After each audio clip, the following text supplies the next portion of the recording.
এই ব্লগটা বহু যুগ আগের, আমি এডিট করতে ভুলেই গেছিলাম। দিনটা হচ্ছে 7ই জানুয়ারি। আমরা গেছিলাম হচ্ছে মায়াপুর। প্রথমে চলে গেলাম শিয়ালদা স্টেশন, ওখানে দ্বীপও চলে এলো। সেখান থেকে আমরা কৃষ্ণনগর লোকাল ধরে পৌঁছে গেলাম হচ্ছে কৃষ্ণনগর।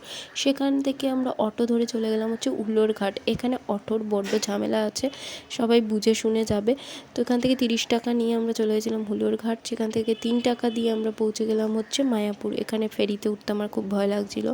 তো যাই হোক, গিয়ে তো আমরা জাস্ট অবাক, এত ভিড় কেন হয়েছিল আমরা কিছুই বুঝতে পারছিলাম না। মানে এত লোক, কি বলবো, আমরা তো ভোগের টিকিটও পেলাম না, এত লোক হয়েছিল। তো প্রথমে আমরা চলে গেলাম হচ্ছে জুতোর লাইনে। এখানে জুতো জমা দেবে, তারপরে একটা টোকেন দেবে, সেই টোকেন নিয়ে ব্যাগ আর ফোন জমা রাখতে হবে। এই সিস্টেমটা খুবই বাজে, আর কত লাইন দেখো।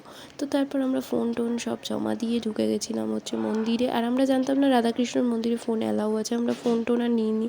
তো ওখান থেকে বেরিয়ে একটু ঘুরলাম, বেশ সুন্দর লাগছিলো। তো এখানে সবাই বসেছিল, তো আমরা একটু বসে ফটো টটো তুললাম। তারপর বেরিয়ে গেলাম, চলে গেলাম হচ্ছে লাঞ্চ করতে। তো পিওর আমরা থালি খেয়েছিলাম। তারপর চলে এলাম হচ্ছে বাড়ি। টাটা, দেখাবে নতুন ব্লগে।